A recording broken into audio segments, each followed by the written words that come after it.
ከግል በዳይ ጋር ግንኙነት ያለው ሲሆን እባካችሁ ሀይ ክርስቲና፣ ይህ ቪዲዮ ይደርስሻል ብዬ ተስፋ አደርጋለሁኝ። እውነቱን ለመናገር ያለዚህ ቪዲዮ አይቼሽ አላውቅሽም።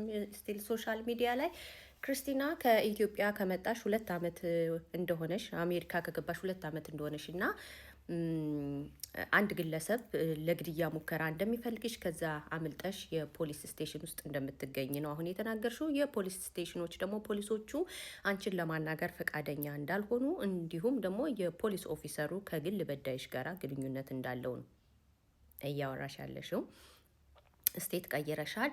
አይ ቲንክ የትዳር አጋርሽ ወይ ያመጣሽ ሰው አላቅም ምን አይነት ሰው እንደሆነ። መቼም በዚህ ደረጃ እነዚህ በተለይ አግብቶ አምጪዎች ናቸው እንደዛ የሚያደርጉት። እንደኔ የምነግርሽ ነገር ቢኖር የሴቶች ጉዳይ ብትጠጊ እንደ ጀርመን ሀገር አሁን ፍራውን ሀውስ የሚባል አለ።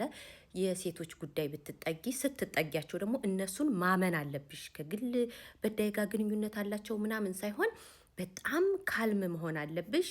በጣም እንዴት ብዬ ልንገርሽ፣ እንዴት በጣም ዲስፕሊን አዳማጭ የሚሉሽን ነገር እነሱን እንደ ፈጣሪ እምን ማድረግ አለብሽ። ውጭ ሀገር ሆነ ኢትዮጵያም ራሱን ሐኪሞችን፣ ሹፌሮችን፣ ፖሊሶችን አግሬሲቭ የምትሆኝባቸው ከሆነ ሞስትሊ ለአንቺ ለህይወትሽ አደጋ ነው።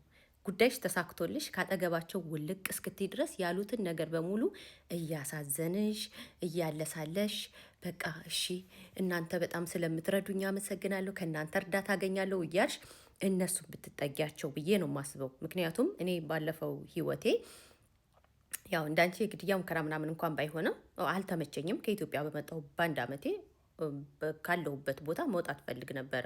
ያለሁበት ሲቹዌሽን ጥሩ አይደለም። በቀጥታ የሴቶች ጉዳይ ነው፣ ወደ ፖሊስ ሳይሆን ወደ ሴቶች ጉዳይ ደውዬ የሴቶች ጉዳይ ሊያውም በማልችለው ቋንቋ፣ እንግሊዝኛ ብዙ አይደለሁም፣ ጀርመንኛ ጭራሽ እንዲወስዱን ያደረግኩት። ስለዚህ ቀን በቀን እየደወል ቼክ አድርጌ እሱ ሳይኖር ስደውይ ደግሞ ቁጥራችንን ከስልክሽ ላይ ሰርዥ እንዳያገኝ ይሻሉኝ። ከስልኬ ላይ ቁጥሩን እየሰረስኩኝ እየደወልኩ አንድ ቀን ክፍት ክላስ ተገኘልኝ። ነይ ስባል ማቄን ጨርቄን ሳልን የልጅን ፓስፖርት የራሴን ፓስፖርት ዶክሜንት ብቻ ይዤና ፊት ለፊት የተወሰነች ያገኘኋትን ልብስ ይዤ ነው ውልቅ ያልኩት ከቤት ማለት ነው። ከዛን ሰዓት ጀምሬ እንደ መድኃኔዓለም ነው ያመንኳቸው። ይሄ መጠራጠር የሆነ ነገር ቢሆኑ አግሬሲቭ መሆን እንደዚህ ነው ወይ ለእሱ አሳልፈው የሰጡኝ ይሆን ለእሱ ለማገዝ ፈልገው የሆነ እንደዚህ ሆኖ የኔ ተቃራኒ እንኳን ሲሆኑ እሺ ምናምን ነው የምለው። እና እግዚአብሔር ይመስገን አስተማሩኝ፣ ቶሎ ብለው ቤት ሰጡኝ። እኔም የእናንተ እህት ሱስ የለብኝ። በተፈጥሮዬ ደግሞ የት ቦታ ላይ ቁጡ፣ የት ቦታ ላይ ደግሞ ስሙዝ በጣም ካልም መሆን እንዳለብኝ ጠንቅቄ የማውቅ ሰው ነኝ። አንዳንድ ጊዜ የሸዋ ሰው መሆን የሚጠቅመው ለዛ ነው። በጣም ብልሆች ነን ሸዋዎች። በነገራችን ላይ የት ቦታ ላይ አጉል ቦታ ላይ አንፎክርም፣ የሚያስገድለን ቦታ ላይ አንፎክርም። መፎከር ያለብን ቦታ የት ቦታ እንደሆነ እናውቋለን። ሲጀመር አንፎክርም። በቃ የሸዋ ሰው ድምፁን አጥፍቶ ነው እኮ መሀል አናትክን የሚልህ። ከተናደደ ሊበቀልህ እንኳን ከፈለገ አይፎክርም። ናውጣ ውጣ ነገር የለበትም። ይሄ ባህላችን ካልቸራችን ነው። ሰው ጥሩ ያልሆነ ነገር ካየው ሶሌሽን ነው የምፈልገው እንጂ ከእነሱ ጋር እንደዚህ ነው እኮ እንደዚህ ነው እኮ ነው። በቃ እያንዳንዷን ነገር እንደ መድኃኔዓለም ቃል እነሱ ያሉኝን ሀሳቤን እነሱ ላይ ምርጫ የለኝም። አስጠግተውኛል። የሴቶች ጉዳይ ነው። ምርጫ የለኝም በቃ።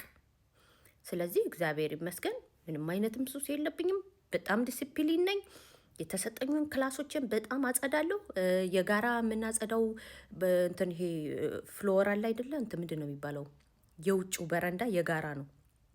እሱን ሰዓቴን ጠብቄ በሬ ላይ ከተንጠለጠለ ተረኛ ከሆንኩኝ ቢመሽ እንኳን ለምን 22 ሰዓት አይሆንም ቀስ ብዬ እዛ የተኙትን በየክላሱ የተኙትን ሳረብሽ ጥርግርግ አደርጋለሁ። ኩሽናዬን ጽድድት አደርጋለሁ። የጋራ ኩሽና አለን። በጣም ዲስፕሊን፣ በጊዜ እገባለሁ፣ በጊዜ እወጣለሁ።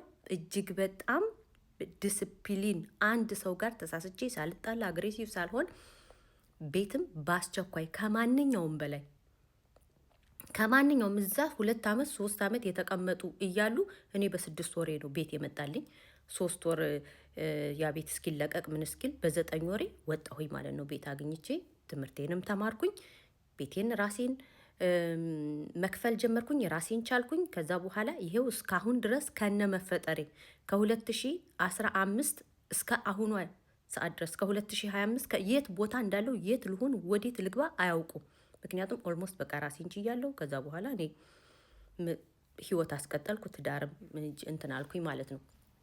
ሰው ምን ልልሽ ፈልጌ ነው፣ በተቻለሽ መጠን ከሱ ጋር ግንኙነት አለው ከዛ ጋር ግንኙነት አለው ሳይሆን በቃ ፖሊሶቹን ማመን የተሻለ ነው ብዬ አስባለሁ።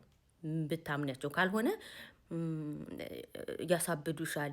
ቤቲ አሜሪካን ሀገር ያለችው አሊ ታውቂያለሽ፣ ቤቲ ጎዳና የምትባለው ልጅ እሷን እንደዚህ አድርገው ነው እንትን ያልችው። ግንኙነት አለው፣ ይከተለኛል፣ ከኋላ እየተከተለ ነው፣ ኦፊሰሩ ጋር ይደውላል፣ ሊያስገድለኝ ነው፣ በባስ ሊያስገጨኝ ነው፣ በመኪና ሊያስገጨኝ ነው። ይሄ የሳይኮሎጂ ችግር እንዳይደርስብሽ በተቻለሽ መጠን ጥንቃቄ አድርጊ። ሁለተኛ ደግሞ እሱ ማናባቱ ስለሆነ ነው። የአሜሪካ ሲኤንኤን ነው፣ የአሜሪካ የኦባማ ልጅ ነው፣ የዶናልድ ትራምፕ ልጅ ነው፣ የጆ ባይደን ልጅ ነው። የማን ልጅ ስለሆነ ነው ደግሞ ከፖሊስ ኦፊሰር ጋር ግንኙነት የሚኖረው? ስለዚህ ምንም የሚመጣው ነገር የለም ከነሱ ጋራ በተቻለሽ መጠን እንትን ብለሽ፣ ካልሆነ ደግሞ የሴቶች ጉዳይ ውሰዱኝ፣ ጉዳይ በሴቶች ጉዳይ ይታይልኝ። ሄልፕ ውመን የሚባል ካለ ማለት ነው። ፍራውን ሀውስ ምንድን ነው ሄልፕ እንትን ይሄ እንዴት ነው? የህፃናትና የሴቶች ጉዳይ ካለ እዛ ውሰዱኝ ብለሽ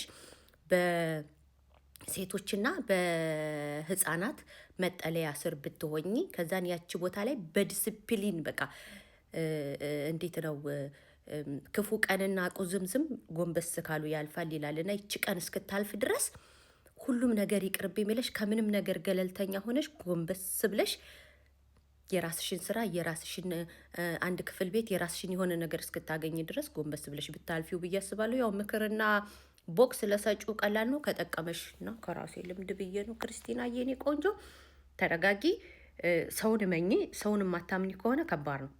ሰውን ተጠግቶ ሰውን አለማመን በጣም ከባድ ነው። ስለዚህ ያ ፖሊሶቹ ለማዳመጥ የማይሞክሩ ደግሞ በጣም የምታለቅሽባቸው አግሬሲቭ የምትሆኝባቸው ከሆነ ደግሞ ውጭዎች አግሬሲቭነት ማልቀስ የተጎዳ አይነት ስሜት ሳይሆን ብለው የሚያስቡት የህመም ስሜት ነው። ስለዚህ ራስሽን መጣልም የመጎዳት ውይ ራሷን ጥላለች ምናምን ይሄ ኢትዮጵያ ነው ያለው። ራስሽን በደንብ ጠብቂ፣ ዝንጥ በይ፣ ባለ ጸጉርሽን አስተካክሊ፣ እንቀባቢው ነገር ካለ ተቀባቢ፣ ደስተኛ ሁኚ፣ ካልም ሆነሽ አናግሪያቸው። ኢሞሽናል መሆን ባለብሽ ሰዓት ኢሞሽናል ሆነሽ በስሱ አልቅሺ። ይሄ እኔ ምክር ነው። አመሰግናለሁ። ይቅርታ ደግሞ